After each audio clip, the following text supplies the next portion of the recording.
J'ai reçu cette grosse boîte avec pas mal de matériel de dessin et dans cette vidéo on va découvrir tout ce qu'il y a dedans. C'est parti.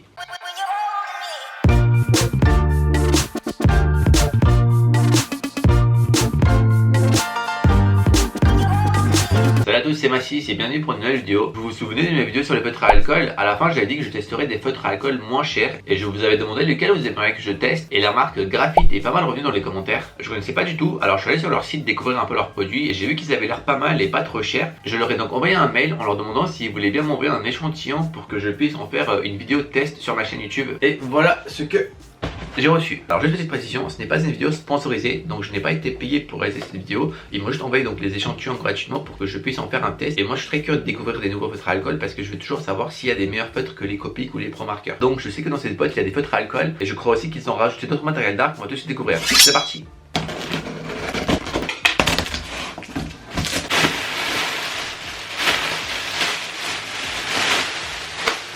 Dans la boîte, il y a une pochette. Alors, c'est une pochette avec mon prénom.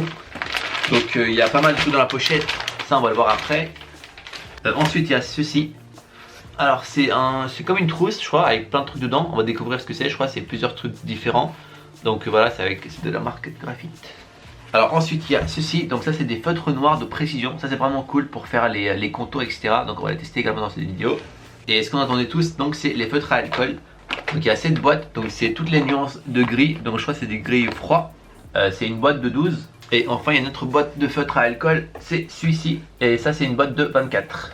J'ai vraiment hâte de les tester. Et ce n'est pas fini, il y a même une tablette lumineuse, et ça j'en ai jamais eu, donc on va tester. Donc c'est une tablette lumineuse, la taille A4, et on va voir à quoi elle sert dans cette vidéo. Commençons par voir ce qu'il y a dans cette trousse. Donc c'est une trousse noire, elle est plutôt simple.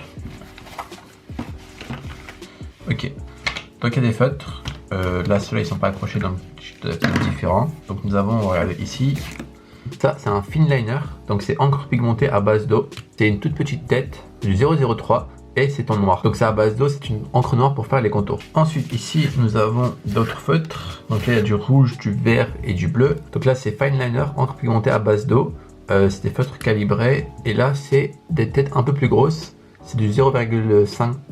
Là, les deux feutres que j'ai mis à côté tout à l'heure, en fait, c'est du blanc. Celui-ci qui s'appelle le Shake Graphite, c'est du 2,5. Donc, c'est assez large, il est comme ça. Et l'autre, c'est du 0,7 mm. Donc, c'est une tête vraiment très très fine. Ça se représente comme ça. Moi, en général, j'utilise la marque Posca pour faire toutes mes nuances de blanc, mes brillances, etc. Du coup, là, on va pouvoir comparer donc la marque Graphite avec la marque Posca. Et enfin, tout le reste de feutres, ce sont des brush liners. Donc cette fois-ci, ce sont des têtes en pinceau, un peu comme les Copic. Et donc voilà, il va y avoir 3 types de beige. Et le reste, ça va être du gris clair, gris moyen, gris foncé et du noir. Et le noir également, il est en tête de pinceau. Ensuite, ça, c'est des feutres pour faire les ancrages, les contours, les traits, etc. Donc il y a plusieurs tailles différentes. Ça va du 1, 0,5, 0,3, 0,2, 0,1, 0,05. Donc c'est vraiment cool qu'il y ait autant de tailles différentes parce que moi j'aime bien pour les visages par exemple utiliser des toutes petites têtes et pour les corps utiliser des grandes têtes. Il y a marqué encre pigmentée à base d'eau, résistante à l'eau, à la lumière, au gommage, compatible avec les encres à alcool. Donc c'est un truc qu'on va tester. Du coup, lorsque je vais faire le croquis, je vais utiliser ces feutres là et ensuite je mettrai les feutres à alcool par dessus pour voir si ça va vraiment bien se marier ensemble et tracer précis. Donc voilà, on testera tout ça. Ensuite, il y a donc la tablette lumineuse Graphite. Donc une tablette lumineuse, en fait, c'est une surface qui va projeter de la lumière et ça va permettre en fait de calquer un dessin. C'est surtout utilisé dans le milieu des mangaka parce qu'en général, les mangaka voilà, dessinent au brouillon et ensuite ils viennent en fait décalquer leur propre dessin pour avoir un rendu plus propre. On va tout de suite l'ouvrir.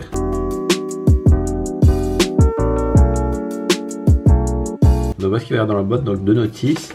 Il va y avoir une boîte comme ça dans laquelle je pense il y a un câble USB. Du coup je pense que vous pouvez allumer la tablette avec soit un PC, soit directement avec une prise murale. Donc c'est une tablette de taille A4, elle est très fine, je crois qu'elle fait du 6 mm. A4 pour que vous sachiez à peu près, bah c'est ça, c'est genre ça c'est mon bloc-notes de dessin. Et c'est du A4. Donc lorsque vous branchez la tablette, donc il va y avoir ici un bouton tactile. Si vous appuyez une fois, ça allume la tablette. Une deuxième fois, la luminosité elle augmente. Troisième fois, quatrième fois, c'est le maximum je crois. Et ensuite si vous appuyez, donc ça s'éteint. Voilà, si vous mettez un dessin par dessus, et bien vous allez pouvoir venir calquer le dessin en rajoutant une autre feuille.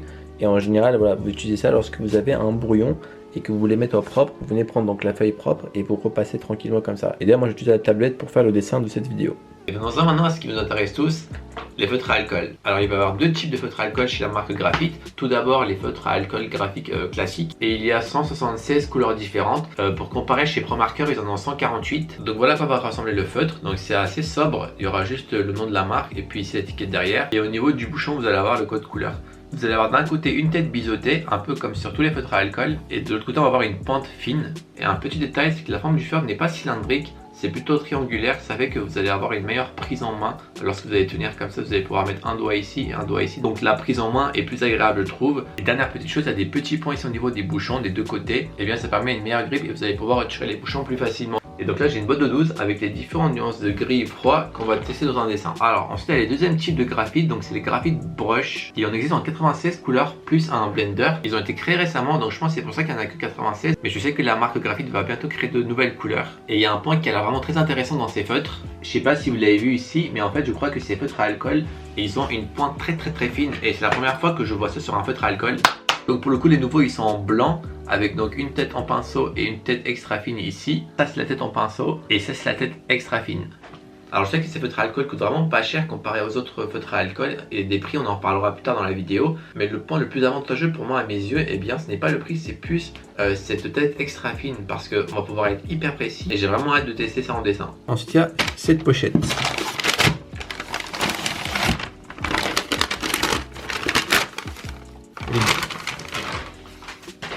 Alors qu'est-ce que nous avons? On va essayer de découvrir tout ça. Ça c'est quoi? Trame à transférer. Ça c'est des motifs que vous allez pouvoir venir transférer sur vos dessins. Une fois que vous avez fini le dessin, vous mettez ça sur votre dessin, vous coloriez là-dessus et en fait ça va transférer par exemple ce motif là ou ces motifs ou ceci sur votre dessin. Donc je pense que c'est surtout pour donner de la texture à vos dessins. Donc je pense que je vais les utiliser sur le dessin final qu'on fera dans cette vidéo. Ensuite ça c'est quoi? Mixit, marqueur palette, l'outil de mélange pour marqueur. Ok, en gros ça je pense c'est une palette pour faire ces mélanges, un peu comme de la peinture. Par exemple vous allez mettre une couleur, du bleu, ajouter une autre couleur, du vert, mélanger et vous allez avoir une troisième couleur. Donc ça a l'air pas mal, on va également l'utiliser dans le dessin. Ensuite là nous avons des fascicules, des graphos, ça j'en ai pas reçu donc ça, on sait pas. Les graphites B, ça on va les regarder plus tard. Ça c'est les graphites. Et ça c'est les feutres shake, donc ça parle des deux blancs que j'ai reçus. Ensuite là nous avons deux traces bulles. Alors c'est quelque chose de très pratique pour les personnes qui font souvent du manga ou des comics. En fait vous allez pouvoir utiliser les formes qu'il y a ici pour faire par exemple les bulles, pour par exemple faire des formes qui reviennent souvent dans votre manga ou dans votre comic. Donc peut-être que dans le dessin qu'on va faire aujourd'hui je vais essayer d'utiliser quelques trucs pour voir comment est-ce que ça fonctionne, si c'est efficace, si c'est rapide, etc. Ensuite il y a ici trois trames, ce sont des grilles de perspective. Donc ça c'est surtout pour les personnes qui font pas mal de dessins de perspective. Ça va être surtout utilisé dans les dessins d'architecture, les dessins de construction, de bâtiments, de plans, etc. Je ne pense pas que je vais les utiliser dans cette vidéo avec les dessins que je vais faire, mais je pense que j'en ferai une autre vidéo sur la perspective en général et j'illustrerai mes propos avec cette trame. Et pour finir, je pense que c'est un catalogue de la marque Graphite. On va voir ce qu'il y a dedans. Donc je pense qu'ils parlent de leurs produits. Donc là, ils nous montrent donc leur graphite classique avec toutes les couleurs qu'il y a, etc. Ça a l'air pas mal ça comme rangement. J'aimerais bien un jour avoir un rangement comme ça chez moi. Ensuite là je pense qu'il y a toutes leurs boîtes. Donc moi j'ai une boîte, je crois que j'ai eu cette boîte moi qu'ils m'ont envoyé. Donc mais voilà, donc il va y avoir plusieurs types de boîtes. Ça c'est d'autres sets. Là ensuite il parle des graphites B, donc on en a également, on va essayer de l'utiliser. Ah ça a l'air pas mal comme boîte. Ensuite ils ont également ici donc des encres de recharge. Apparemment il y a 36 couleurs d'encre de recharge, donc c'est pas mal. Je vous parlerai des prix bien sûr à la fin de la vidéo. Pour l'instant on découvre vraiment leurs produits. Ça c'est ce qu'on a reçu également, on va pouvoir les tester. Là il y a des graphes eau, ça j'en ai pas eu, donc, mais apparemment ils ont pas mal de couleurs et je crois que l'encre est à base d'eau. Et donc enfin ça c'est leur feutre shake. Ils font apparemment également des pinceaux à eau, ça c'est les trames pour les textures. Ils ont de la peinture aussi. Et ça c'est la tablette graphique qu'on a reçue. Alors vu que j'ai reçu les deux types de graphites, j'ai envie de tester les deux. Et du coup je pense faire le dessin de Gon et Killua qui proviennent de l'anime Hunter x Hunter. Parce que Killua est un personnage assez froid, assez électrique. Et du coup je vais pouvoir utiliser des graphiques classiques dessus. Et vu que Gon est un personnage coloré avec sa tenue verte, ses flammes, etc. Je vais pouvoir utiliser les graphites brush dessus. Du coup j'ai réalisé déjà un croquis de Gon et Killua. Mais je l'ai pas du tout fait au propre, je l'ai fait au brouillon sur une feuille brouillon, c'est même pas une feuille de dessin. Et du coup je vais utiliser la table lumineuse pour rendre mon brouillon en propre. Et pour ça je vais utiliser également les feutres noirs pour avoir quelque chose de précis et propre.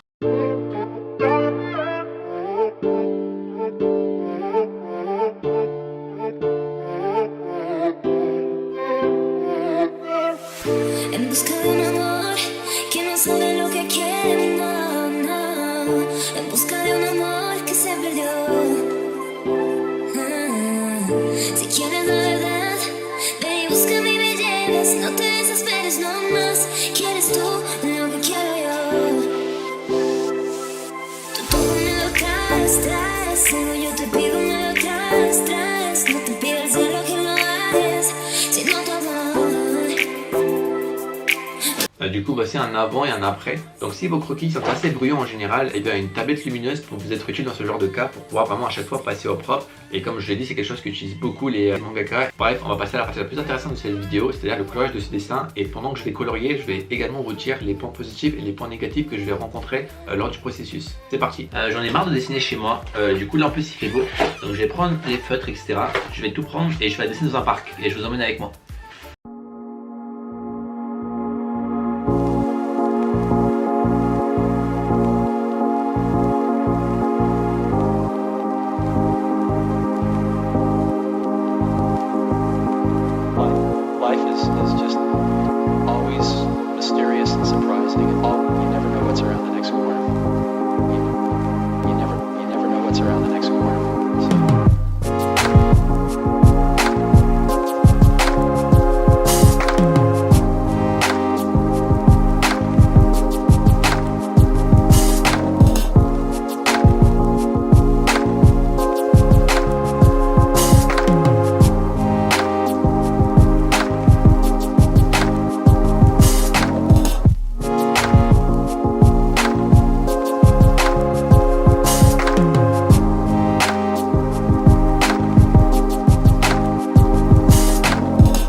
Alors on va tout de suite commencer. Ça c'est quelque chose que je vous conseille à tous de faire. C'est toujours de prendre la même feuille sur laquelle vous allez dessiner en fait.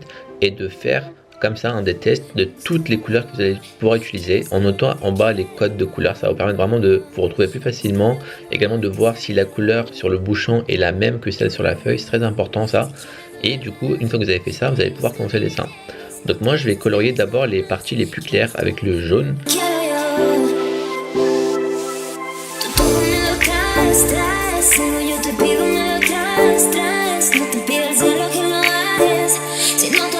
Les feutres sont assez généreux en encre, donc l'encre se dépose assez facilement du côté du pinceau. Là je vous mets un peu en vitesse réelle pour que vous voyez un peu la vitesse à laquelle je dessine. Donc voilà, le but avec les feutres à alcool c'est toujours de, avant que ça sèche, de faire toutes les parties et de choisir un endroit et vous ne colorez que dans cet endroit là. Ne coloriez pas partout, sinon ça va sécher et ça fera des traces.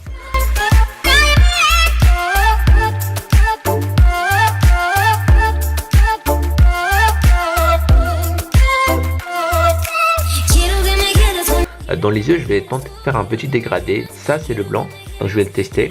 En général, j'utilise donc le Posca, là, je suis celui-ci. D'ailleurs, ce qui est cool, c'est que la tête est vraiment petite. L'encre est un peu liquide, mais pas trop. Donc, c'est plutôt agréable parce qu'on peut la manier plus facilement. Et en tout cas, ce qui est vraiment cool, c'est que c'est très opaque. On ne voit pas du tout le noir qu'il y a derrière et c'est du blanc net. Et ça, c'est vraiment un très bon point. J'étais agréablement surpris en fait de voir la qualité de ce blanc comparé à ce que j'utilise en général.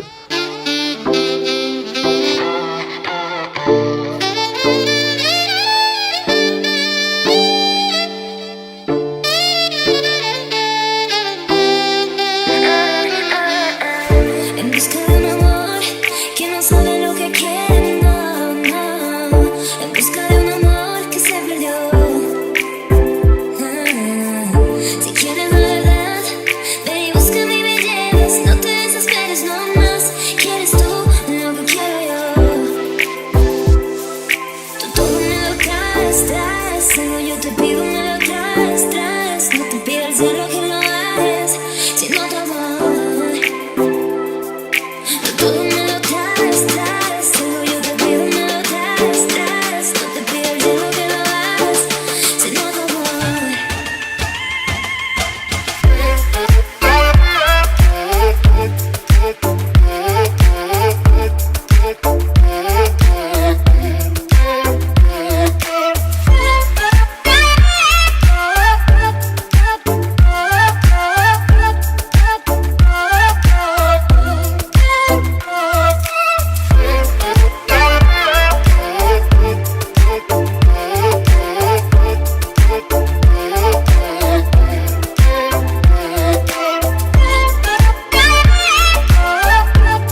là, tout à l'heure j'ai utilisé le petit, maintenant je vais utiliser le grand et je vais faire l'électricité qu'il y a autour de Kiroa et pour voir l'encre du blanc. Et franchement je suis pas déçu, comme vous le voyez le blanc ressort très fortement, donc c'est très opaque et c'est vraiment la chose que je recherche le plus. J'ai également rajouté un peu de crayon de couleur sur le visage pour voir comment est-ce que le crayon réagissait avec le feutre à alcool. Et rien à dire, ça réagit aussi bien qu'avec les autres marques de feutre à alcool. Et là on a l'impression que le dessin est terminé, mais c'est pas du tout terminé. Comme vous pouvez le voir à ce niveau, même d'autres niveaux sur le dessin, il y a pas mal de défauts comme ça parce que je suis allé assez rapidement sur l'ancrage. Et ça c'est quelque chose qu'on peut rattraper. Bien sûr le dessin est très beau sans rien faire, mais si on veut que des dessins soient vraiment parfaits, il va falloir venir rattraper ça. Du coup ce qu'on peut faire c'est prendre un petit feutre noir et venir par exemple rattacher ici les traits. On peut également élargir certains traits pour cacher en fait les défauts. C'est quelque chose qui se fait. Et en plus, ça peut donner un style au dessin. Donc voilà, ça c'est une petite astuce que je peux vous donner. C'est d'élargir vos traits à la fin pour améliorer, pour donner un style et pour rattraper les défauts que vous auriez pu faire au début. Donc maintenant, je vais faire ça sur tout le dessin et je vous montre le résultat juste après.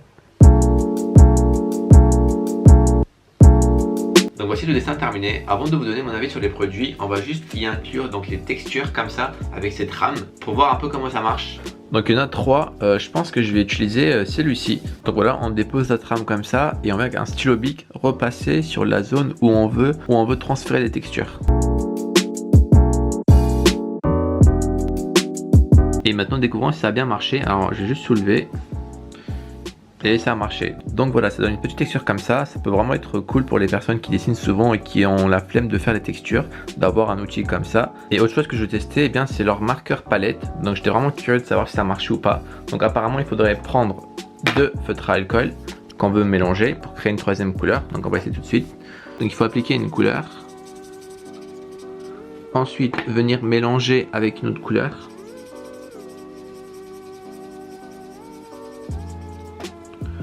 On va rajouter un peu de bleu parce que là c'est trop jaune. Et donc apparemment avec le mélangeur, celui qui est neutre, on peut venir récupérer la couleur ici.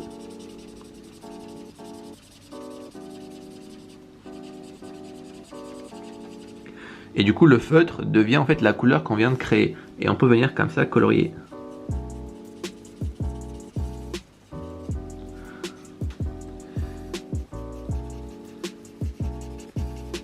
Alors ça a l'air de marcher, par contre la couleur elle s'estompe assez rapidement, donc ça peut être utile dans un cas où vous voudriez faire un dégradé. Comme vous le voyez là, ça fait du vert et ça devient transparent, donc ça fait un dégradé de vert. Et sinon dans le cas où vous avez besoin de colorier sur une petite surface, parce que voilà, sur une petite surface la couleur elle reste, mais au bout d'un moment où quand vous allez commencer à vraiment colorier beaucoup, la couleur elle partira. Donc ça va être pratique voilà, sur une petite surface et pour faire un petit dégradé. Et pour terminer, eh bien, ils ont cette règle là, donc ça va permettre de faire des modèles assez rapidement. Voilà, donc ça va permettre de faire des bulles comme ça proprement et très rapidement. Du coup, est-ce que les graphites sont meilleurs que les Copic? Alors la réponse est oui et non. Alors les feutres graphiques vont avoir quelques avantages mais aussi quelques inconvénients. Alors tout d'abord pour le prix, les graphites sont à peu près vers les 2 €, les Pro Markers sont aux alentours des 3 € et les Copic sont aux alentours des 5 €. Et du coup très grand avantage pour les graphites. Parlons aussi du rendu, c'est vraiment propre comme résultat, les couleurs sont assez éclatantes. Pour comparer, voici un dessin réalisé avec des Copic et comme vous le voyez on voit pas de différence réelle entre la colo de ce dessin avec la colo de ce dessin. Autre très grand avantage pour moi, c'est la tête très fine des feutres graphites. Pareil au Pro Marker et au Copic, vraiment ça je trouve c'est le point le plus positif parce qu'on va pouvoir être très précis. Comme des fois bien on pourrait parler du fait qu'il n'y a pas encore assez de couleurs, mais voilà comme je dis c'est quelque chose qui va changer au bout du temps. Donc pour l'instant il est entre les Copic et les Pro Marker. Je crois il y a plus de graphites que de Pro Marker, mais il y en a bien sûr beaucoup moins que des Copic. Et ensuite il faut savoir qu'on peut recharger les graphites. On ne peut pas recharger les Pro Marker, mais on peut recharger les Copic et les graphites. Et je crois que les boîtes de recharge des graphites coûtent la moitié de prix des Copic. Donc ça c'est un avantage également. Petit défaut que j'ai remarqué sur les graphites, c'est au niveau du pinceau. Ça a le même défaut que les Pro Marker. Lorsque vous allez appuyer pour dessiner, en fait c'est assez généreux en encre. Donc l'encre va se déposer assez rapidement. Moi sur toutes les petites zones, j'utilisais la tête de précision, donc je n'avais pas ce problème là. Mais donc voilà, sachez-le, si vous faites des petites zones avec la tête en pinceau, faites gaffe parce que c'est assez généreux en encre. Comme vous le voyez au niveau des yeux ici et ici, j'ai fait 2 dégradés. Donc là c'est un dégradé du bleu clair vers le bleu foncé et là c'est un dégradé de jaune vers l'orange. Donc les dégradés se font très bien également. Et du coup est-ce que je peux vous conseiller les graphites? Eh bien je dirais oui si vous êtes débutant, si vous voulez commencer à utiliser des feutres à alcool et que vous n'avez pas un grand budget pour pouvoir vous procurer ce genre de feutre de professionnel. Parce que voilà, je pense que les Copic sont des feutres pour les professionnels, les graphites plutôt pour des étudiants qui veulent démarrer ou qui n'ont pas un très grand budget. Parce qu'on va avoir tellement de nuances différentes. Et sinon ce que je peux vous conseiller, eh bien c'est d'acheter les couleurs les plus importantes, c'est-à-dire acheter du noir, acheter du rouge, du vert, du jaune, du bleu, vraiment les couleurs qu'on utilise le plus souvent dans tous les dessins. achetez-en que en graphite et pas en Copic. D'une, vous allez faire des économies, et de deux, c'est mieux. Moi qui utilise pas mal les Copic, des fois quand je dois faire un ciel bleu, le ciel va être énorme, j'ai vraiment mal au cœur d'utiliser tout un Copic entier pour faire le ciel. Et du coup, je préférerais prendre un feutre moins cher pour faire le bleu, étant donné que le résultat sera le même. J'aurais moins de peine au cœur de faire tout un ciel avec un bleu de la marque graphite et de l'user jusqu'au 100 plutôt que d'user un feutre qui va coûter relativement cher. Pour résumer, c'est vraiment pas cher, la TEDx Graphene est vraiment cool. Vous pouvez recharger et comme bémol, c'est assez généreux en encre. Moi jusqu'à maintenant, j'en ai jamais vu en boutique d'art. On les retrouve moins facilement en boutique comme les Copic ou les Pro Marker. Et il y a moins de couleurs que chez les Copic, mais ça c'est un peu normal. Dernière chose que j'aimerais rajouter, moi avant de faire un dessin, je fais tout le temps ça. Je mets la couleur et j'écris sans code à côté. Ça me permet de voir en fait ce que la couleur est vraiment sur la feuille sur laquelle je fais le dessin. Donc faites ça également. Et du coup avec ces feutres, il y a un petit truc, c'est que le bouchon, la couleur qu'il y a sur le bouchon est un peu plus claire que ce qu'il y aura sur la feuille. Donc moi ça me dérange pas parce que vu que je teste toujours sur une feuille, et bien j'ai toujours avant le résultat, donc je sais quelle couleur j'utilise. Mais voilà, si vous êtes du genre à juste prendre le feutre et dessiner directement, faites attention avec les graphites. La couleur du bouchon est peut-être une teinte plus claire que ce que ça va donner sur la feuille. Donc faites comme moi, toujours vos feutres sur la feuille sur laquelle vous avez dessiné pour voir vraiment le rendu final que vous allez avoir. Et voilà pour cette vidéo, je pense avoir tout dit. Et merci à la marque graphique de m'avoir envoyé ces échantillons et d'avoir pu faire cette vidéo pour montrer à mes abonnés autre chose que les produits les plus connus, les plus chers. Comme vous le savez, moi je pars du principe qu'on peut dessiner avec tout et le but de ma chaîne c'est vraiment de vous montrer tous les produits les plus accessibles, les moins accessibles pour que vous puissiez dessiner. Donc si vous avez d'autres idées de feutres ou de crayons que je pourrais tester, mettez ça en commentaire. S'il y a des choses qui n'allaient pas, n'hésitez pas à me le dire dans les commentaires, je lis tous les commentaires vraiment. Et un grand merci encore une fois à toutes les personnes qui likent mes vidéos, qui partagent mes vidéos et qui les regardent simplement. C'est grâce à vous si elles se développent, donc merci encore. On se retrouve très vite pour une nouvelle vidéo. D'ici là, prenez soin de vous et n'oubliez pas le dessin, c'est la vie.